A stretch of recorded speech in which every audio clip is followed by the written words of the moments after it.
Meeting of the House Committee on Elections. Our first order of business is requests for bill introductions. Do we have any bill introductions? Representative Schlingensiepen. Thank you, Mr. Chairman. I'd like to introduce 23RS0460, an act concerning elections relating to the Campaign Finance Act, exempting certain political party committee treasurers from liability for certain violations of the act, amending KSA 25-4148, 25-4148C, and 25-4181, and repealing the existing sections. Maybe my treasurer's new favorite person. Are there any objections to introducing this bill? Okay, seeing no objections, the bill is introduced. Thank you. Mr. Chairman. Ranking minority member. Thank you, Mr. Chair. With the committee's permission, I have 23RS0827 on behalf of the Kansas Future Caucus. It is expanding the scope of permitted uses of campaign contributions to include family caregiving services, legitimate campaign purposes, and the expenses of holding political office. Are there any objections to this being introduced? Seeing none, your bill is introduced. And Mr. Vice Chair. Thank you, Mr. Chairman. I have two revisers, RS number 23RS0810. It's regarding the Ethics Commission subpoena procedures. And then we have another one for 23RS0888 regarding the Ethics Commission revision of procedures. Are there any objections to this being introduced? Okay, seeing none, they're introduced. All right, are there any other bill introductions? Okay, this was the last day too, so. All right. Moving on. The committee assistant has emailed out minutes for January 24th. I hope everybody's had a chance to look at them. I would entertain a motion. Motion by Representative Neighbor. Go ahead. I would move acceptance of the minutes of the meeting. Okay. Second by Representative Underhill. Is there any discussion? Okay. Seeing none, all those in favor indicate by saying aye. Aye. All those opposed by no? Okay. The ayes appear to have it. The minutes are approved. All right. I'd like to open the hearing on House Bill 2166. And if I could get Mr. Heim to come up and tell us a little bit about it.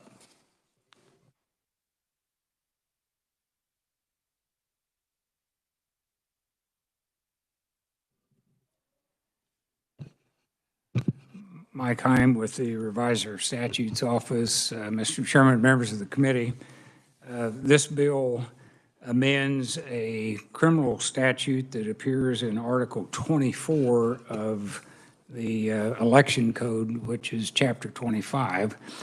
And what it does is it makes amendments to this that are comparable to what is in a different statute in the campaign finance area dealing with corrupt political advertising. And I've distributed a kind of a cheat sheet for people.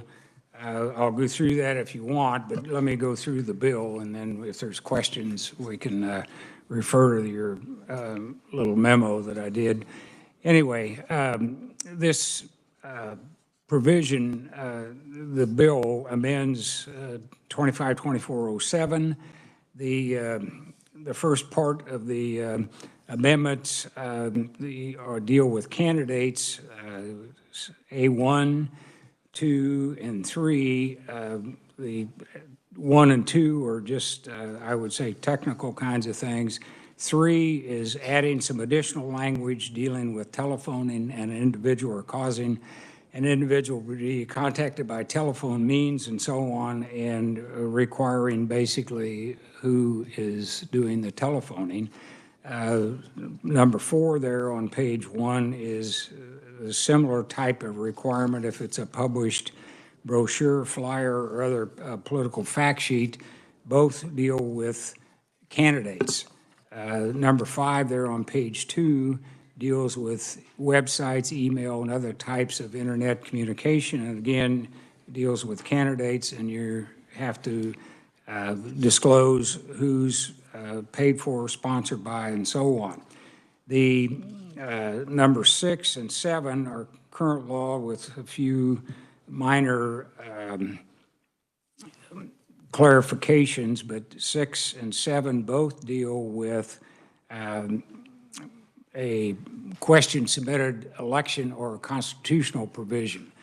And the 6 deals with newspapers, 7 is radio or television, number 8 is new, it deals with telephoning, number 9 deals with brochures, flyers, and so on, which is in the current law. Number 10 deals with website, email, and that type of internet communication, and that's part of the provisions dealing with questions submitted elections and the Constitution. There are certain exclusions from the crime, and that's in subsection C. The provisions of A4 and A9 dealing with brochures, they're excluded if the aggregate expenditure in any calendar year is less than $2,500. And there's an exclusion in A5 and 10 dealing with websites if it's disseminated to fewer than 25 persons. So there's some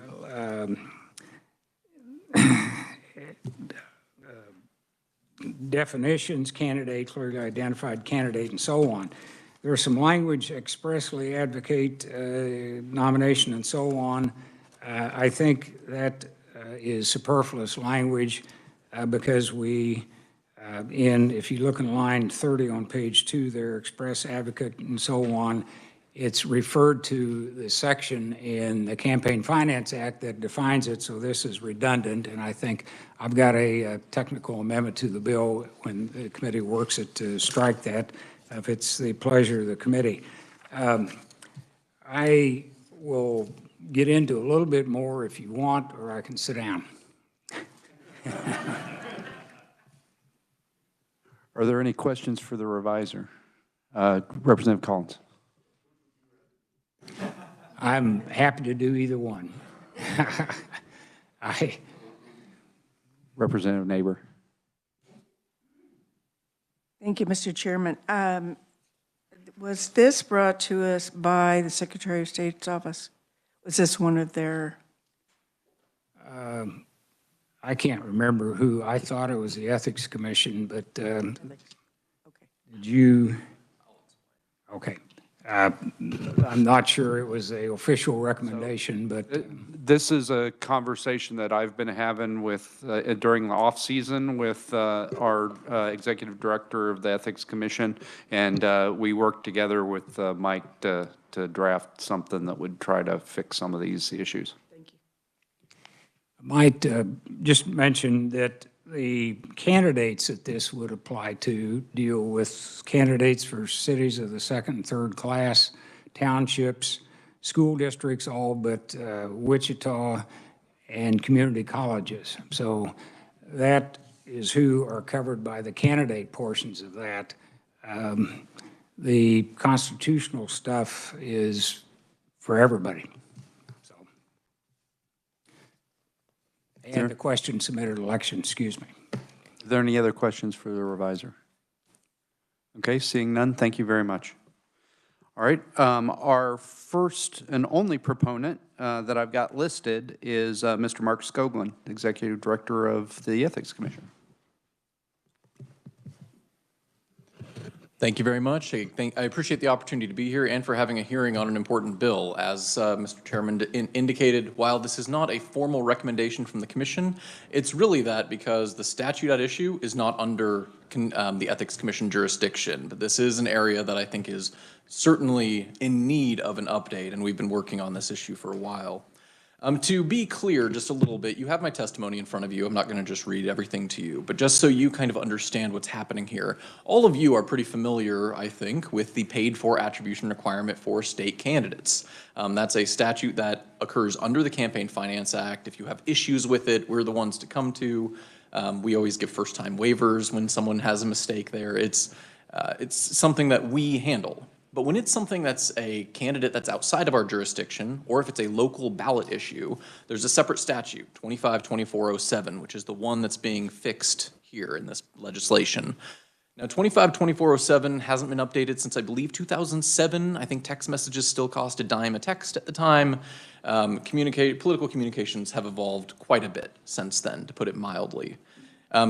Currently, as it states, if you're a candidate in one of these elections that is not in our jurisdiction and you have express advocacy in a communication, you only need to say who's responsible for it if it's on radio, TV, magazine, or newspaper.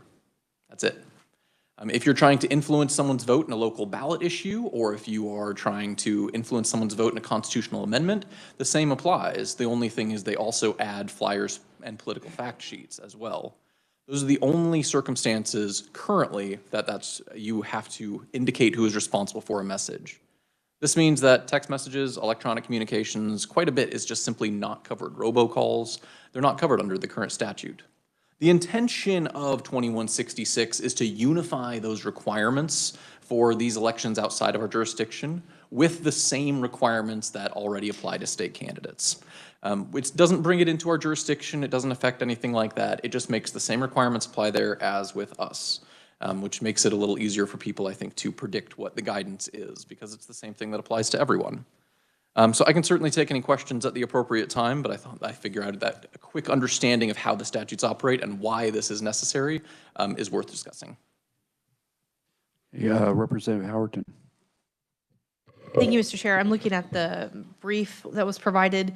It said all USDs except Wichita USD 512. So Yes. could you clarify that? There's an interesting wrinkle in the law that a school district with a sufficient enrollment is actually under our their school board election is under our jurisdiction. Back when this was added to the Campaign Finance Act, there was a lot of discussion about where to set that requirement. And where it was ultimately set, I forget the exact number off the top of my head, but the only school district that is above that is Wichita. So the Wichita School Board elections are part of the Campaign Finance Act, and every other school board in Kansas is not, under current law.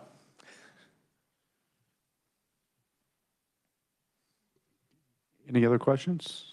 Representative Neighbor. All right, since this is not under your purview per se, who is there to oversee this? Yes, so violations of this, like any other component of campaign finance laws that apply to second, third class cities, et cetera, any violation of this is left to a DA or county prosecutor. Thank you. Thank you, Mr. Chairman. Okay, any other questions? Representative Dodson? Thanks, Mr. Chair. I think the issue that just about everybody has the most trouble with are the Facebook and Twitter and so on. So in paragraph E, is that make that consistent with what we currently have for the other people who are running for office? Yes. So, for example, if you have a Facebook post that includes express advocacy, you have to have a paid-for attribution. We typically tell you to just put it somewhere that's visible on the page because you can't put it at the end. But this does create the same requirements. I will note that so 2407, the way this is being amended, has really two parts. There's numbers I think 1 through 5 or A through E those are targeted at second, third class city candidates outside of our jurisdiction. And then the 6 through 10 are about advocating on local ballot issues. So on the items that are express advocacy in electronic communications, that specific subsection has a carve-out that only applies to candidates, candidate committees, party committees, and PACs. And so no one's worried about, for example, someone posting a Facebook post that says, I hope everyone votes X on this particular amendment, and it's seen by over 25 people. No one's worried about that particular individual having to suddenly have a paid-for attribution on that message. So that's why that carve-out exists as well. Thanks very much. All right, any other questions, Mr. Vice Chairman? Thank you. And Mr. Scogan, I apologize because my eyesight's a little not fully functional, so some of this I'm going to have to ask. The $2,500 or less carve-out, Explain exactly how that works and why that's in the act. Yes, so just like in the Campaign Finance Act, if an individual, so someone who's not a candidate, party, or PAC, distributes a brochure, flyer, or political fact sheet, but they spend less than $2,500, they didn't commit a misdemeanor because they didn't say who produced it. It's only for people who are producing sizable amounts of this type of mailing. So again, similarly to this previous situation, if some individual is just sending mail to a bunch of their neighbors and saying, I really hope you all vote against this particular item or for this particular item, that's not a violation unless they have spent $2,500, which is a pretty sizable amount of direct mail to your neighbors. Any other questions for Mr. Skoglund? Okay, so I've got a couple questions before you take off here. And these are things that were asked of me, and I want to make sure that I understand what we're doing here. The first one, by this in no way impacts tracking of donations or anything like that. So like, because I know like all these cities of the second and third class, they're not covered in the campaign finance law right now. So this doesn't alter that in any way, is that correct? That is absolutely correct. There is a particular statute, 25901 and 903, that address campaign finance reporting for elections in these areas, but these are not part of our jurisdiction. And again, just like we mentioned before, that would be up to a district attorney or county prosecutor to enforce. But yes, it does not affect in any way reporting requirements. Another question I got, what about retention votes for judges? Is that covered in statute now already with these kinds of express advocacy rules, or is it covered by this bill, or? So while retention elections are treated the same as any other election and they are advocating for an election, right now, the Supreme Court justices, for example, are not under the Campaign Finance Act because they're not designated as a state or local candidate. And because they aren't so designated, then they don't fall under these provisions. So it doesn't affect retention elections. And then I think I heard you say, well, I know I heard you say, that you would refer this to a county prosecutor or county attorney. Would that be after the Ethics Commission does an investigation and discovers a crime? Go ahead, Mr. Hine. This is not part of the jurisdiction of the Ethics Commission, and they have no business dealing with this type of issue. It would have to be reported by somebody else that was upset because somebody spent maybe $10,000 on some ad that or communication that violated this statute, but the Ethics Commission is out of it. I would confirm, yes, that's absolutely true. We have absolutely no part in any way of enforcing 252407, even after this, if this passes. If we do frequently get referrals from people who believe that the statute is violated, and we always say the same thing, this isn't our jurisdiction, we have nothing, that we can't do anything here. We can tell you what the statute means, but we have no jurisdiction of any kind here. Okay. And then the final thing I wanted to ask, does this in any way change the definition of express advocacy? No, it does not. Okay. I believe the intention is to cite the Campaign Finance Act to define express advocacy as it currently does. I think Mike was talking about that a moment ago. So if express advocacy changed, for example, perhaps in 2206, not to mix burdens here on which bill we're talking about, but if that changed, then it would theoretically also affect the outcome of this as well. Okay. All right. Any other questions? Mr. Vice Chairman. Yeah, let me follow up.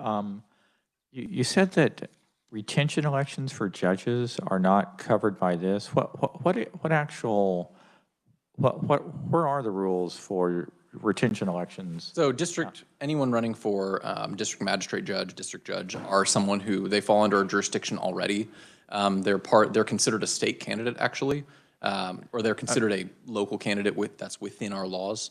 But as far as this is concerned, this doesn't change in any way which elections are responsible for being part of these reporting rules.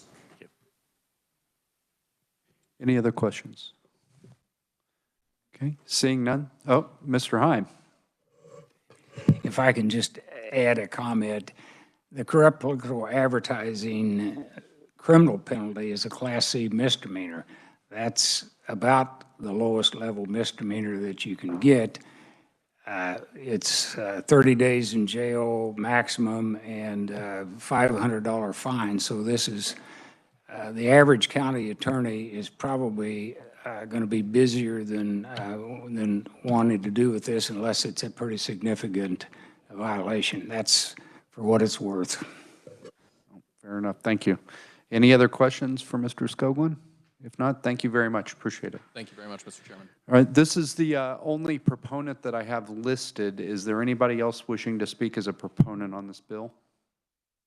Okay, seeing none. I also have no opponents or neutrals listed. Is there anybody wishing to speak as an opponent or neutral? Okay, seeing none, I'll close the hearing on House Bill 2166, and I'd like to open the hearing on House Bill 2206. Mr. Heim, if you could give us a... If the committee will permit me, I'm going to sit here because I forgot to bring a copy of the bill, but I've got my computer, so. It's highly irregular, Mr. Heim, but I'll allow it this one time. Anyway, the amendment, this is that amends the definition section of the Campaign Finance Act.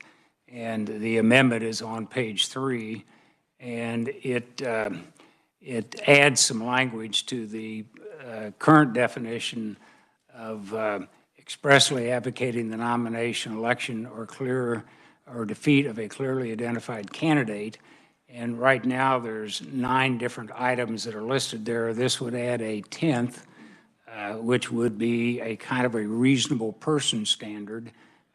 If you don't say the specific things in the first 9, then if you mean it, and everybody that has some reasonability would think it is. Anyway, the language is other phrases, images or graphics when taken as a whole and with limited reference to external events such as proximity to the election could only be interpreted by a reasonable person as containing advocacy of the election or defeat of one or more clearly identified candidates or candidates because the electoral portion of the communication is unmistakable, unambiguous, and suggested only of one meaning, and reasonable minds could not differ.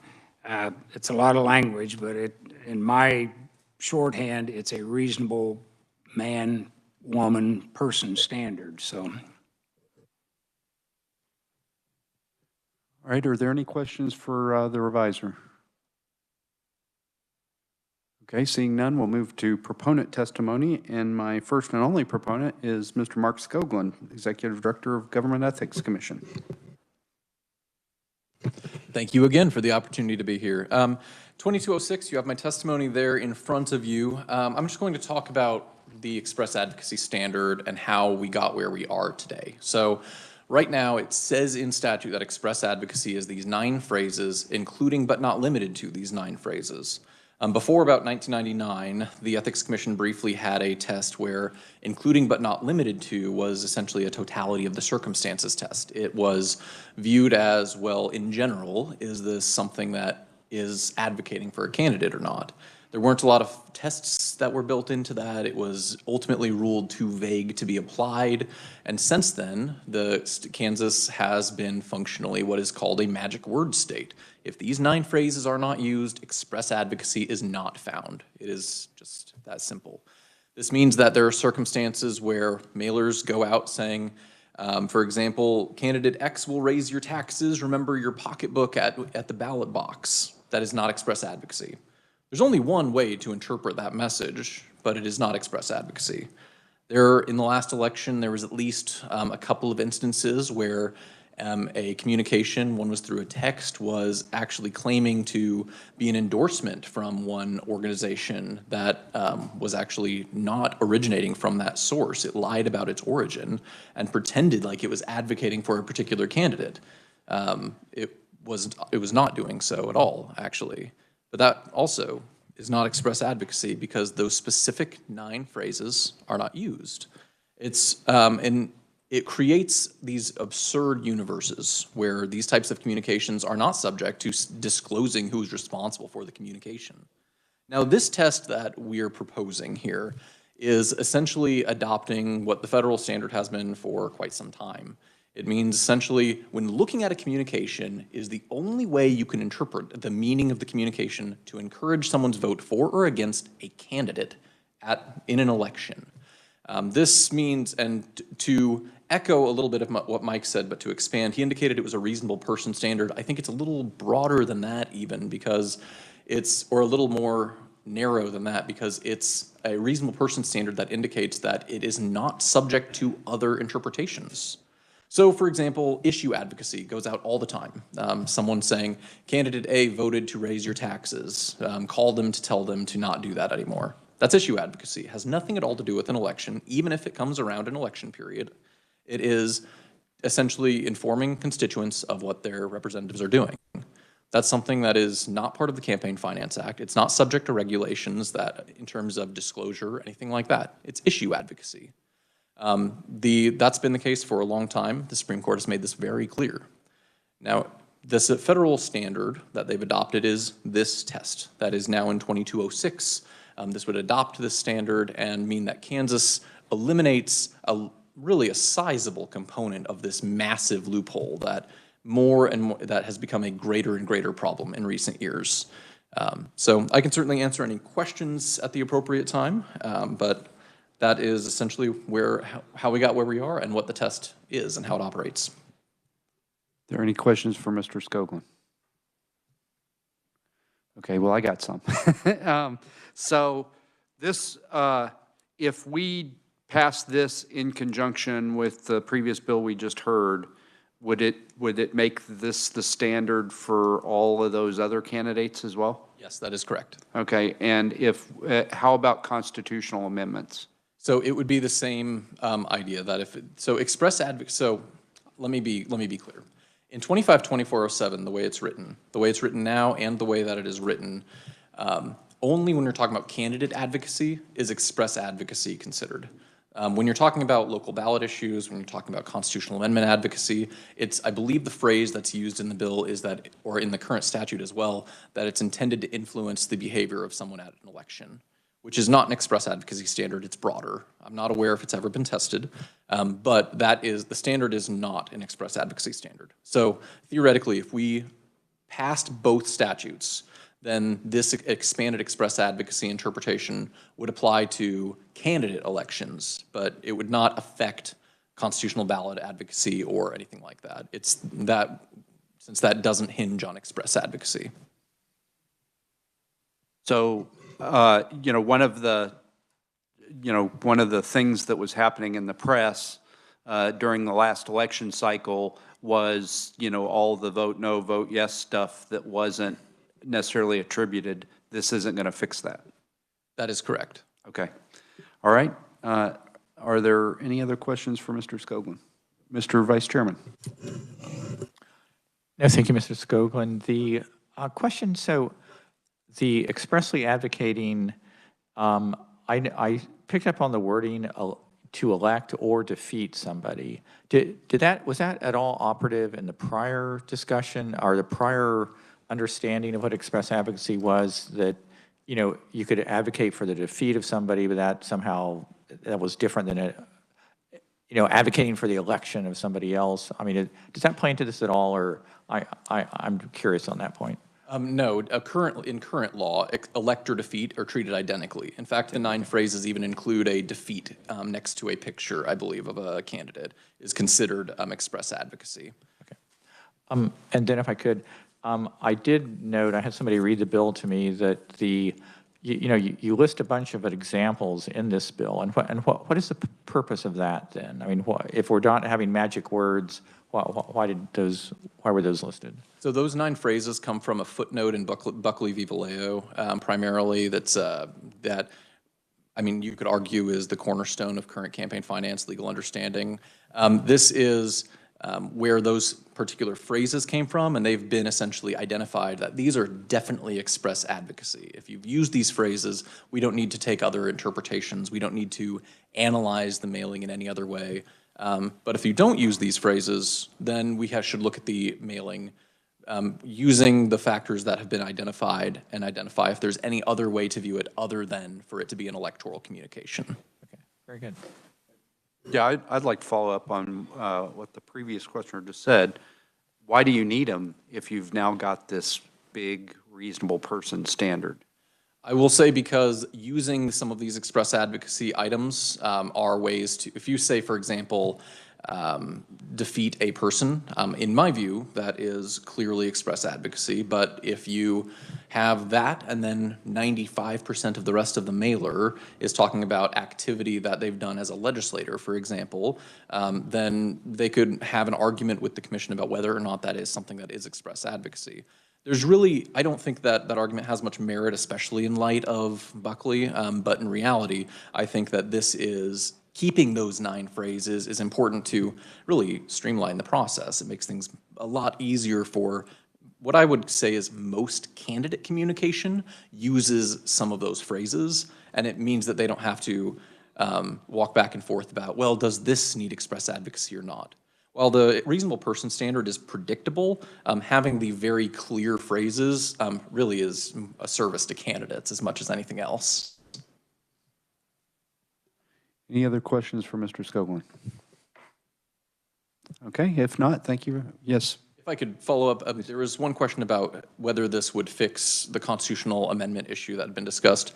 Just to clarify, that's something that would be in some form addressed and fixed in the prior bill, but I didn't want to address it as part of this bill because it's not. Yeah, I think what I was trying to get at is, will this reasonable person, if we passed them both, would this reasonable person standard be applied to constitutional amendments as well? Right, and the answer is no, it doesn't, it would not be. Okay. That's correct. And so since you mentioned that, you guys, does the commission for statewide constitutional amendments, do you guys have jurisdiction over that? The only jurisdiction we have at all is 254180, which requires that if someone both raises money specifically for the purpose of advocacy on a constitutional ballot issue and then engages in that advocacy, then they have to disclose their donors and expenditures. That is the only portion that we have any jurisdiction over, and we aren't at this time requesting any additional jurisdiction in this area either. So we'd have to go to our poor, overworked county attorney and get him to prosecute from where that person was that did it. That is correct. Okay. All right. Thank you. Now we're out of questions, I think. Thank you, Mr. Skoglund. Thank you for the opportunity. All right, Mr. Skoglund's the only proponent that I have listed. Is there anybody else wishing to speak as a proponent on 2206?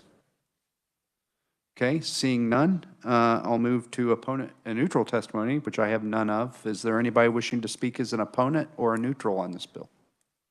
Okay, seeing none, I'll close the hearing on House Bill 2206. Committee, I'd like to, since we've got the time, I would like to consider one of the bills we heard yesterday, House Bill 2053. And I'd like Mr. Heim to remind us which one that is.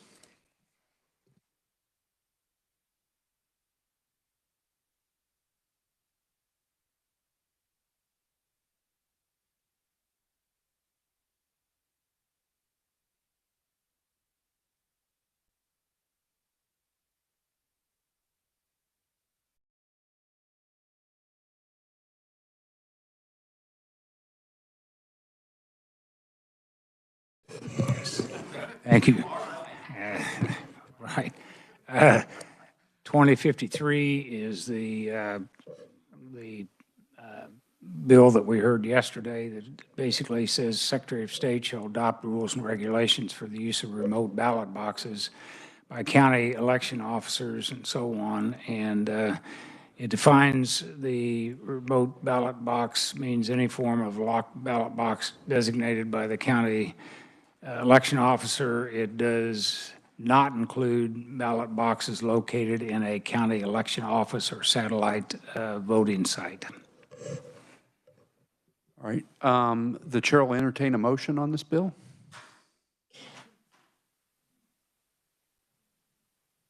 Representative Underhill.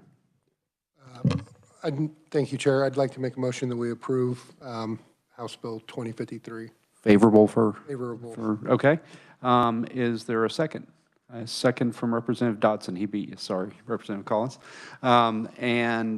Is there any discussion on this bill? Representative Oropesa. Thank you, Mr. Chair. I have an amendment I'd like to offer to House Bill 2053. All right, Reviser. It's up in my office. Well, tell me your amendment again. Okay, so in 2053, lines 6 through 10, establish intent, and it was the removal of any other requirements that the secretary deemed necessary. I found to be, Okay, is this something you can email to everybody? Right, I think. Let me look here.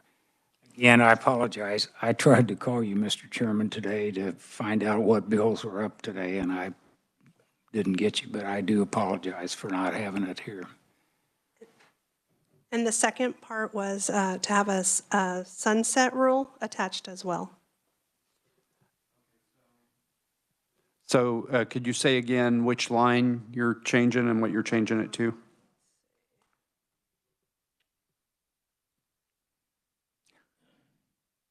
It is a line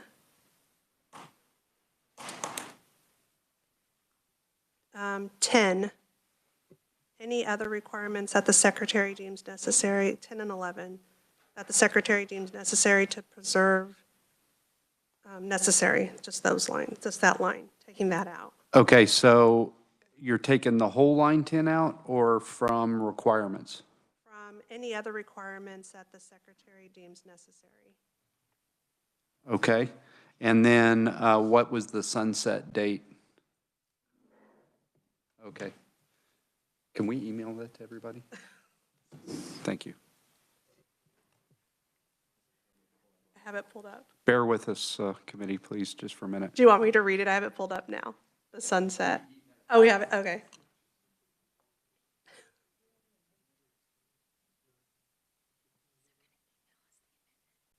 Oh, sure.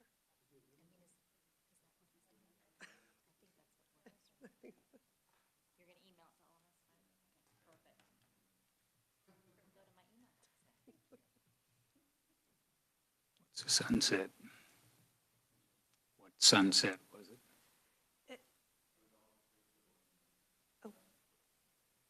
Yes, balloon amendment.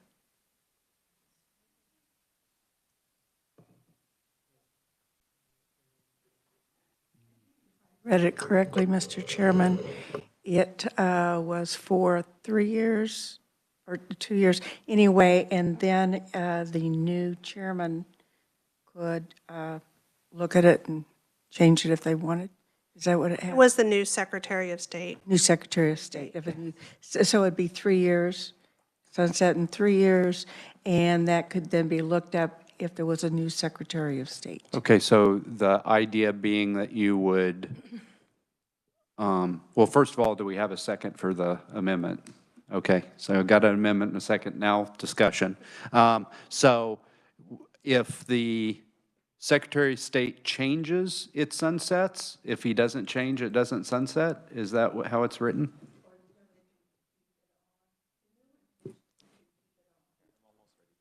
It can stay where, with the new one, if they opt to do that, but it would currently work under this Secretary of State. But it gives the option for the next Secretary of State to either keep it or change it. Okay, but the Secretary of State retains the authority even after the sunset, or does the authority go away? It goes with Secretary of State. Representative Collins. Okay, so would that mean that the new Secretary of State would be the person deciding if it continued? Yes. Well, I've been hearing from a lot of people about this bill, and, I say, and they all seem to be pretty happy with Secretary Schwab, but they say, well, what if someone comes along after him that might abuse this power or something? And if the new Secretary of State's the one that decides if they still have this power, I don't think that would work very well. I might be able, Mr. Heim, could you please weigh in here and end our confusion?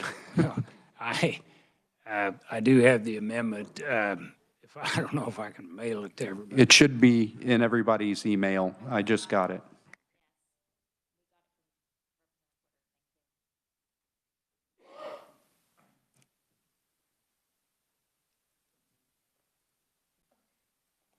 says, such rules and regulations adopted by the Secretary of State shall, under the section, shall sunset 90 days after a different person is elected. So it doesn't take away his authority, it's just the regulations that he sets disappear unless he continues them. So, okay? I added to your amendment, unless the person assuming the office basically informs the county election officers that the rules and regulations shall remain in effect, so it's not automatic, that it would be at least let the new person have the ability to keep them. I don't know if you want that or not, but that was. Representative Howerton.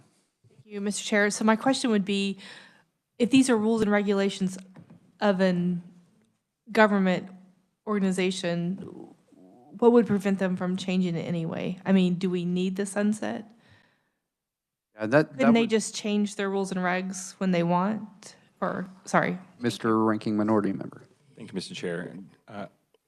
I visited with Representative Oropeza when she was talking through this, and so, correct me if I'm wrong, but I believe what the intent of this was to, because of the concern that was brought up during the hearing about a Secretary of State, a new administration coming in and essentially making the rules to where it would be incredibly difficult to use ballot boxes. This would make the rules and regs imposed by this administration expire unless a new Secretary of State came in and said, these are going to remain in effect. If they expired, they would have to come back to the legislature for rules and regs authority, is my understanding. That's not what this amendment says. This amendment just says that the regulations expire. It doesn't say that his authority under this statute. Is my reading correct, Mr. Heim?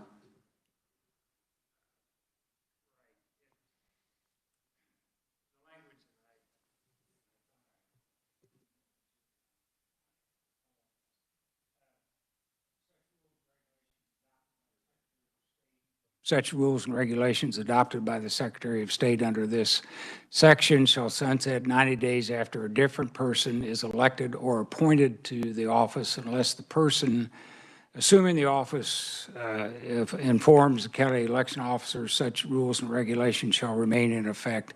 The whole idea of adding that last was so it wouldn't just automatically be sunsetted if in fact there was no problem with the rules and regs. Now, that may not be what you want. If you just want them to sunset, period, then it's after 90 days is how it would be. So, you had a follow-up, Mr. Ranking Minority Member? Thank you, Mr. Chair. That was going to be my question, is whether or not the language as written meets the intent of Representative Oropeza that requested the amendment. So, yeah, sorry. So, yes, the ultimate intent was to have these rules and regulations not automatically or be evaluated with every new Secretary of State to ensure that ballot boxes were still able to be used and wouldn't be completely removed, or that's the way an election would be done in the future, to have some kind of a check and balance. If you put a hard sunset in it, it means they go away and then they have to go through the rules and regs process again, which can take up to a year to come into effect again. That's the issue about automatic.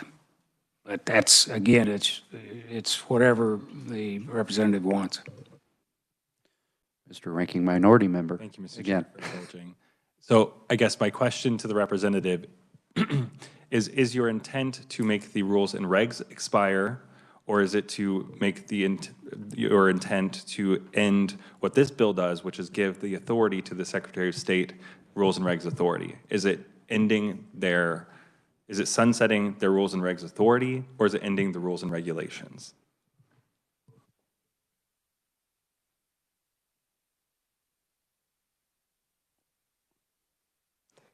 Ending their authority. Which is not what this amendment does.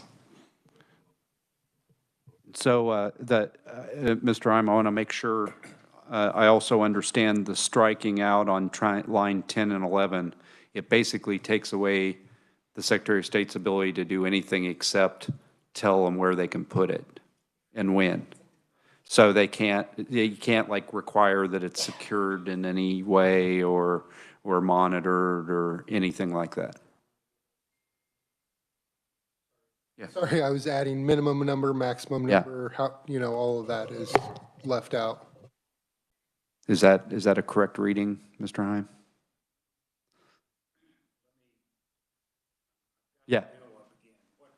So she, in the amendment, the balloon amendment, she's striking the language in line 10 and 11, and it's my reading that means the Secretary of State would not have the authority to do anything in regulating ballot boxes except decide where they can be put. And when, yeah. Okay. Representative Dodson. Yeah, when we've looked at this ballot box issue, this bill was offered to increase the surety of the whole program. In other words, to add some standardization. So particularly it seems to me, if we take out line 10 or 11, whatever that is, that we have then negated the other elements that we wished, that we had discussion on, that we thought ought to be in there as a matter of course. Well, then in the way I interpreted it, it would be that the Secretary of State, depending on who that was, could do absolutely anything they wanted with the ballot boxes, whether it be requiring security cameras, just, a great financial possible concern to the counties who have the ballot boxes, as well as there's 20 counties, from what I understood, that have no ballot boxes. So that was my concern, just giving that power to do whatever and passing that cost on to the counties. Yeah, Mr. Chair, thanks. Yeah, when we had the folks come in to testify, that first bill had all that in it, and that was the angst. In other words, the person who testified that represented, I think, the views of a lot of counties was that other bill would have required 24 hours or surveillance during the time of operation, whether it was in person or by some kind of a video device that had facial identification capability. And it seemed we didn't want that, so we came to this one, which then asked the Secretary of State to put in reasonable standards. So I guess we're just kind of going back and forth on what a reasonable standard might be and whether or not we want the Secretary of State to set those standards. I would not have any problem with the Secretary of State setting the standards, but ensuring that it doesn't leave an open blank check to do so. Well, I would, just to weigh in, I would say that the check on rules and regulations, now that we didn't pass the constitutional amendment that would have allowed us to do a simple majority, is that the legislature could pass could through legislation negate what the Secretary of State had done or repeal his authority if he is abusing the authority that we've given him. But, I'll leave it to the committee to decide for themselves how they feel about that. Any other comments or discussion? Did you have something, Representative Collins? And then Representative Essex. I just wouldn't want to tie the hands of a Secretary of State. They're elected by the people. They should have, some leeway on how they do their job. I wouldn't want to restrict them too much. Thank you. Representative Essex. Thank you, Mr. Chair. So yeah, the election process falls under the Secretary of State. And just to say again what was already said, they're elected. People have put them in office for a reason. And I know that we've also heard from Mr. Barker about chain of custody and how important that is, and disabled access, the strength of the box, things that they really need to have. This ties their hands. And I would add that we had an election, a primary election between two candidates for Secretary of State, one who wanted to ban ballot boxes or drop boxes, and one who didn't. And the one who didn't won the Republican primary. So I don't think there's an appetite, even inside one party or the other for banning ballot boxes, but I'll leave it there. Did you have something to say, Representative Oropeza, or? I thought you were trying to speak. No. Okay. Mr. Ranking Minority Member. Thank you, Mr. Chair. Just responding to some of the most recent comments, I think the point of this amendment appears that it was to prevent a future administration from making changes, not that there's any mistrust with the current administration or that tying the hands of the current administration. If that's a conversation for a different bill, I would disagree that that has anything to do with the amendment. Does that constitute an endorsement for reelection for the current Secretary of State? I'm sorry. Are there any other comments on the amendment? Representative Howe.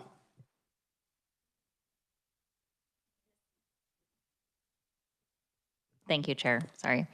This might be a question perhaps for the reviser. We have a past KSA that has been passed that authorizes the use of remote ballot boxes. Is my understanding correct? Remote ballot boxes are authorized under a general statute that they interpret. So, then would it be appropriate to refer back to that KSA and tie it into this bill to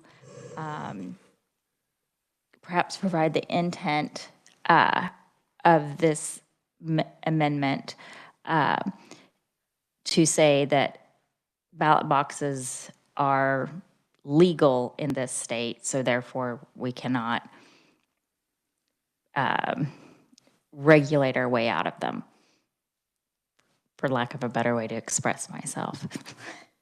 well, the statute, I believe, and Secretary of State's folks can correct me if I'm wrong, but it, I think, gives the general authority to conduct elections to the county election officer and the Secretary of State, and they use that to provide for ballot boxes. I mean, they've been using them for 20 years or more. So we could amend that statute. This would make it crystal clear what's the Secretary of State's authority would be in terms of regulating ballot boxes, but it's whatever the committee desires. I did send the amendment of Representative Oropeza to the committee secretary to send out to everybody now, and I apologize for the delay. Is there any Representative Neighbors? I don't know if this is allowed by rules and regs. So we seem to have a lot of questions on interpretation on what this would do and what it wouldn't do with laws that are already in place. I believe our Secretary of State has done a fantastic job. But I also know that what we are doing today and in the future affects all Kansas, not just who's sitting in this room and some people. I don't know if it would be allowed if we could, and I don't want, I like the law, okay, but table those till Monday so that we have time to receive possibly more answers to the questions so that there's clarity for all of us. Because I think even among some staff, there may be some question. But I prefer to proceed to final action on this bill today. If you make the motion, we can, but I would really like to move on from this. It's just a suggestions. Yeah, because no. I'm not seeing the answers answered. And I think we're doing a disservice. So, thank you. Okay. Anybody else wish to speak to the amendment? Representative Berquist. I'd like to move forward to vote the amendment either up or down. Thank you. Any more comments on the amendment? Okay, seeing none, all those in favor of well, I'm sorry, Representative Oropeza, you can close on your amendment. Thank you.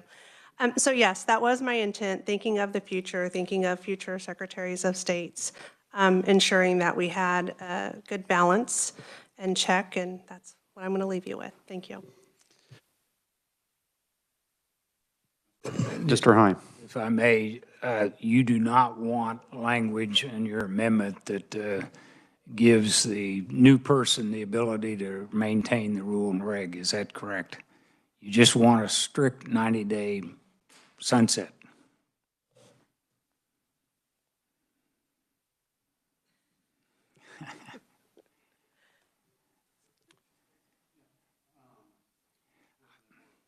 Representative Oropeza. Yes. So if there would be a change of Secretary of State, my intent was that they would need to come back and say, yes, these are the rules and regulations, and I agree with them. Okay. And if there should be any, or, pass them on for the next 4 years. There's not, then come back to us for evaluation. I think the way I've written your amendment then gets to where you want it, I think. All right, so Representative Oropeza, can you close on your amendment so we can vote? I would still like to go with the amendment, striking lines through 10 and then including the sunset amendment. Okay, committee, you've heard the motion. All those in favor of amending the bill, say aye. All those opposed? Okay, the noes appear to have it. The noes do have it. We're back on the bill. Is there any more ranking minority member? Thank you, Mr. Chair. I appreciate the conversation that everyone's been having. I will just say, out of fairness, I do think that we should have the opportunity to have amendments presented, that people should have them presented to each of them, and that we should make sure that the intent of the amendment is clear, and that everyone is on the same page. I appreciate the revisers, and I know this is a very busy time, but I think is not an acceptable answer right now. So I am going to make the motion to table this bill until next Tuesday's meeting. Okay, so we have a substitute motion to table this bill until Tuesday. Is there a second for that motion? Okay, yeah, I saw a second from Representative Hoagland. Sorry, she beat you. Is there any discussion on the substitute motion to table? Okay, seeing none, you may close on your motion. Thank you. I want to be able to vote for this bill. I want everyone to be able to have the conversation and be able to make any amendments they might have with the true intent of their amendment. I do want to pass this, and so without that opportunity, I'm going to have to be a no, so I'm going to move my motion, substitute motion to table this until next Tuesday so we can pick this back up. Okay, so committee, you've heard the substitute motion to table this bill until Tuesday. All those in favor indicate by saying aye. All those opposed, no? Okay, the noes appear to have it. Okay, division has been called. So all those in favor of tabling the substitute motion to table the bill, please raise your hand and keep it up so we can count. Okay, all those, thank you. All those opposed, same sign. Okay, so the noes have it. We are back on the bill. So is there any more discussion? Okay, seeing none, Representative Underhill, you may close on your motion. Yeah, I'd like to see this go through, so I close. All right, committee, you've heard the motion. All those in favor of passing out House Bill 2053 favorably, please indicate by saying aye. Aye. All those opposed, no? The ayes appear to have it. Okay, Representative, or the ranking minority member would like his vote recorded. All right. All right, the motion passes and the bill will be passed out favorably. Is there anything else for the good of the order? Representative Neighbor. Thank you, Mr. Chairman. I believe that, and I'm sure I'm not standing alone on this, but we've had two bills pass out of here where the amendments had to be not quite conceptual, but one was and the other wasn't. I don't know if we need to look at how soon things are publicized to make sure that message gets to the preparing entity. But in doing that, I think sometimes we don't dig as deep as we can, or there may be other questions. And when we have a fairly new committee here, I think it's important that we educate ourselves and those on the committee and allow for that conversation to happen, because elections are a right and it needs to be taken seriously, not party-wise, but it needs to be taken as a gift to all of us. And we need to make sure that all of those things are in line. So if you can set that in motion, that would be greatly appreciated. Thank you. Thank you, Representative Neighbor, and I appreciate the comments. I wasn't ignoring you. I was pulling up the calendar for next week so we could actually talk about what we're doing. So everybody has a little more heads up. I apologize. I'm a new chair, and I'm learning, building the plane in flight, as they say. So I apologize. So on that note, so next week we have a hearing on Tuesday on House Bill 2086, 2087, and 2190, which are the three bills that were brought to us by the Secretary of State's office. And I would like to try to work 2166 on Tuesday as well. We need to talk to the team here and make sure we got all our ducks in a row, but I'm going to try to work that on Tuesday. And then on Thursday, one of the bills that we introduced today, what was the first bill that you introduced, Vice Chair? Yeah, I'm sorry. Yeah, what's the RS number? Sorry, I sprung it on him. 810. Yeah, 0810. We'll get a bill number for it when we introduce it, and I'd like to have a hearing on that on Thursday. And we'll update the schedule as soon as we have a bill number. That's why it's not already on the schedule. Mr. Vice Chairman, you had a comment? You have a brief comment.